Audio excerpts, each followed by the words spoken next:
Welcome back to Suzuki. I'm Steven, and we're going to start changing some parts on the Alto works. And Clyde is going to hang out with us. He does not want to get out of the car once he gets in, so we're going to try to not get him in the car. I knew these were bad when I saw the car at the auction. You can see they're pretty nasty. And we're going to clean those out and see if we can figure out how to get these off. I got new pieces for this too.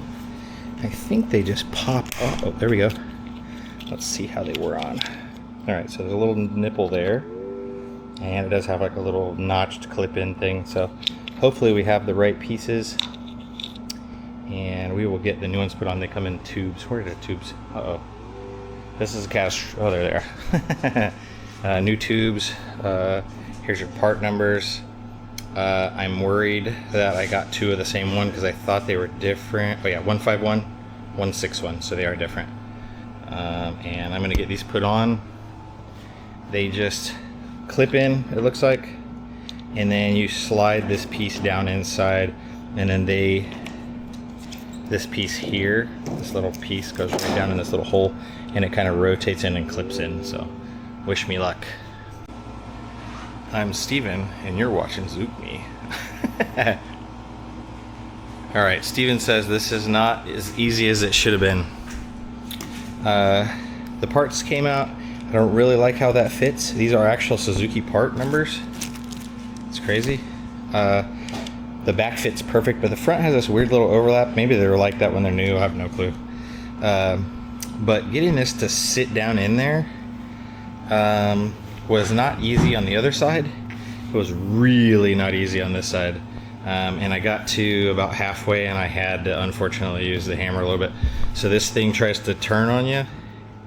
So I just pulled it in a little bit and then just tapped it with the hammer. I didn't hit it very hard because I was afraid to break it, but it went in and it looks a heck of a lot better. I know it doesn't seem like it's such a big deal, but those other ones were really nasty and they're broken and sticking up and had a bunch of junk inside of them. So I took them off, we degreased them. I got a little bit of help cleaning. Hi, Summy. And she helped me get the windows clean. And now I got a bunch of degreaser. I got to go clean off the paint. But she is working on those terrible floor mats that everybody loves. I have a set of floor mats for an Alto Works for sale if anybody wants some. I think I'll order some of the red ones. Same thing, but red. I like them, but I don't know about just not my color. Oh, let's go figure out where that goes. Alright, so time for license plates. Got my A plate, Ethan, an awesome dude. I'm gonna put that on the front. And I do have some custom plates coming, but we're gonna put this one on for now. But I have these adapters I 3D printed. I made these, a lot of people make these, but it's just a nut on the inside where our license plate bolts on. And then just a conical piece where these screws go in flat, so then you can bolt your license plate on. I'll show you when I get this part on. Alright, so that piece is on. You kind of get the idea. This is where our plate's going to line up. Let's see if we can get all this on at one time.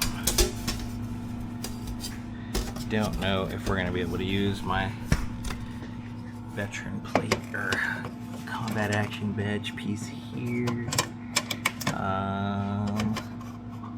But there you go. That's how it lines up. And I'll screw it in. I'll be right back. And there you go. You could use any kind of bolts, but these two would have to be pretty short. The other ones can be as long as they want, because this car for sure, because there's no backing that just goes all the way through. So there's one, and these little tabs on the bottom hold it real tight, so there's no rattle at all. Maybe just a little from that tab. I could probably bend that tab in and make it a little tighter, but I'm not worried about it. To the front. And A plate obviously bolts right up, so no need for the adapter. And I think at some point I'm going to try to touch this plate up. I need to find a frame for a Japanese plate. Maybe, I don't know, maybe I'll just leave it like that. It looks really cool. Thanks again, Ethan.